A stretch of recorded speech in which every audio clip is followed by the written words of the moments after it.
Good morning children. मु सरस्वती देई सहकारी शिक्षयत्री सरकारी उपरा विद्यालय गदाशिला मु तुम समस्त को आज ऑनलाइन शिक्षादान कार्यक्रम को स्वागत करुच्ची। मु आज पंचम श्रेणी गणित बहिर ग सागु किपरि बाहर करवा से विषय पढ़ाया को जाउछि। अच्छा पिला माने आमे आज ग सागु पढ़िबा। अच्छा आग आम बुझा ग सागु कौन। ग सागु होउछि गरिष्ठ साधारण गुणनियक। गरिष्ठ मान कौन सबुठारु बड़। साधारण जो गुणनियकटी उभय संख्यार थिबो सेठी हैला साधारण।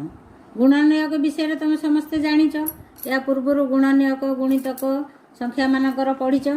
तेणु तथापि मु तुमको गुणनियक विषय टिके कहबी। मनकर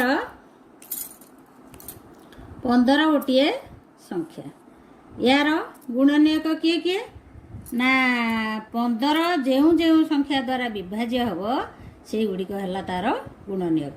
से कौ कौ संख्या द्वारा विभाज्य हम ना 1 हूँ 1 द्वारा विभाज्य हम, 2 द्वारा हेनी 3 द्वारा विभाज्य हम, 5 द्वारा विभाज्य हम एवं 15 द्वारा विभाज्य हम।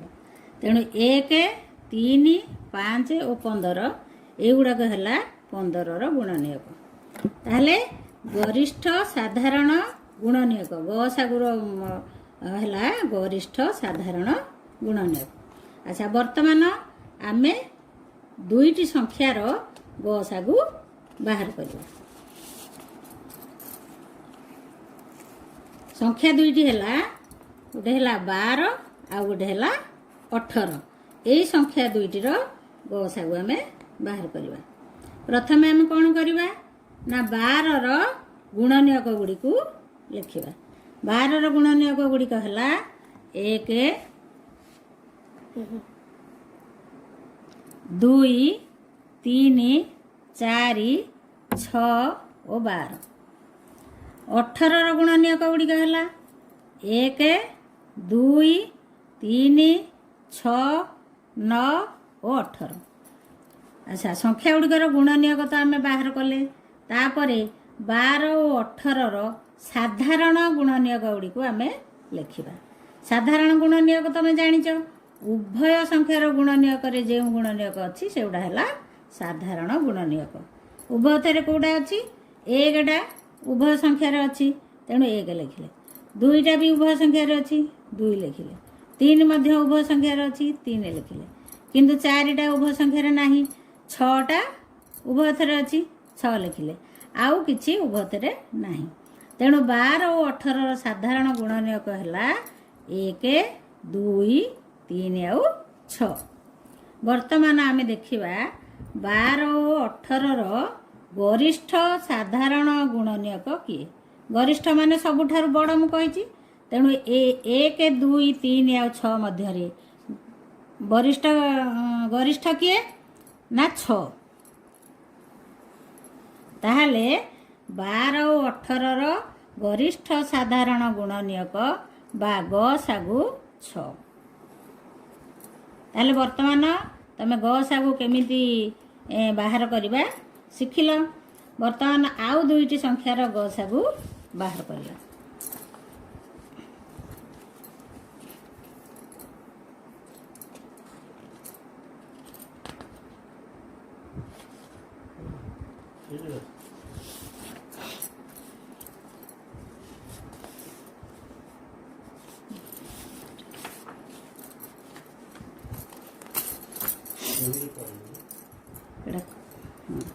वर्तमान आउ 2टी संख्यार ग सागु आम बाहर करवा 24 और 36।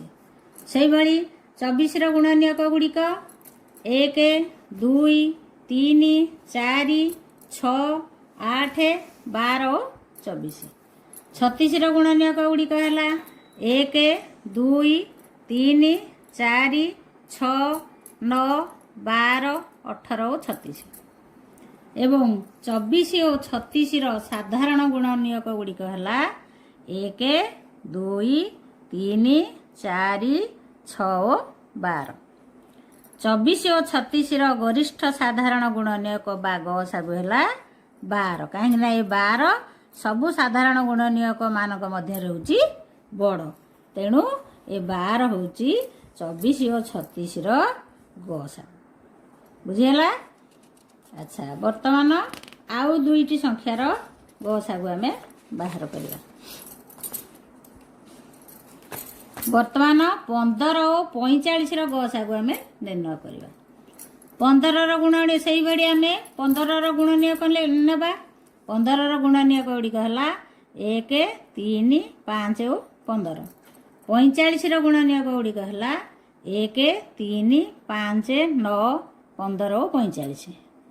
15 और 45 साधारण गुणनीयक गुड़िक है 1 3 5 और 15। अच्छा एमान भितर सबुठारु गरिष्ठ किए ना 15 तेणु 15 और 45 गरिष्ठ साधारण गुणनीयक बा गसागु है 15।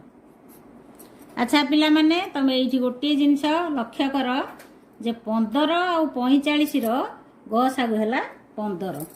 ताहले ये आम देखा जे दुईटी संख्या मध्य 15 है 45 गोटे गुणनीयक तेणु एथिरु आम शिखिले जे 15 दुईटी संख्या मध्य जदि गोटे अन्यटीर गुणनीयक होइथिबो ताहले से संख्याटी दुईटी जाक संख्यार गसागु बुझिपारल।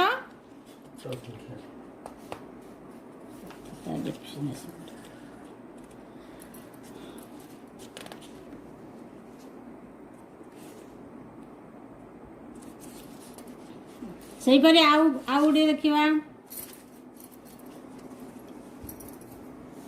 ये देख आम ये 3टी संख्या नहीं आम दुईटी संख्यार गसागु बाहर करुले एबे 3टी संख्यार गसागु बाहर करवा कौन कौन ना 12 24 और 48 गसागु निर्णय करवा।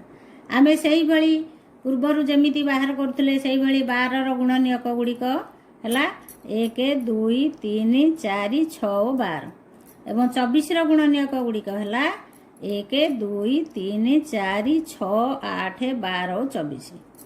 48 गुणनीयक गुड़िक है 1 2 3 6 8 12 16 24 और 48। अच्छा ये 12 24 और 48 साधारण गुणनीयक गुड़िक है 1 2 3 6 और 12। ताहले एठी गरिष्ठ गुणनीयक किए ना 12 ताहले 12 24 और 48 गरिष्ठ साधारण गुणनीयक बा गसागु है 12। ताहले आमे पूर्वर 15 और 45 गसागु 15 पाइथिले एठी मध्य 12 24 और 48 गसागु पाइले 12। ताहले 2 बा 3टी संख्यार गसागु आमे जेतेबेले बाहर करिया देखिबा जदि सान संख्याटी अन्य बड़ संख्या दुईटीर गुणनीयक ताहले सान संख्याटी से संख्या मानकर गसागु बुझिपाइल।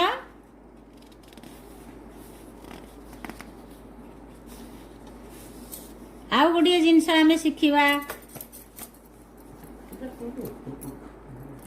मनकर 13 और 17 13 गोटे मौलिक संख्या 17 मध्य गोटे मौलिक संख्या ताहले वर्तमान 13 और 17 गसागु आम बाहर करवा।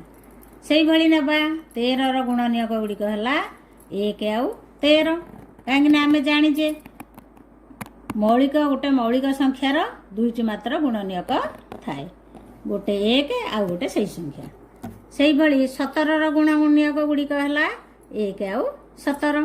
ताहले 13 और 17 साधारण गुणनीयक गुड़िक है गुड़िक 1। ताहले वर्तमान 13 और 17 गसागु केते हबो 1 हबो। 13 और 17 गरिष्ठ साधारण गुणनीयक बा गसागु है 1। सेहीपरि आउ दुईटी मौलिक संख्या 19 और 23। 19 गुणनीयक गुड़िक है 1 और 19। 23 गुणनीयक गुड़िक है 1 और 23। 19 ଓ 23 ସାଧାରଣ ଗୁଣନୀୟକ ହେଲା 1। ତେଣୁ 19 ଓ 23 ଗରିଷ୍ଠ ସାଧାରଣ ଗୁଣନୀୟକ ବା ଗସାଗୁ ହେଲା 1। ତେଣୁ ଆମେ ଏଥିରୁ କ'ଣ ଜାଣିଲେ ନା ଦୁଇଟି ମୌଳିକ ସଂଖ୍ୟାର ଗସାଗୁ 1 ହେବ। ବୁଝିଗଲା ପିଲାମାନେ? ଆଉ ଆଜି ଆମେ ଏତିକି ପଢ଼ିଥିବା। Thank you.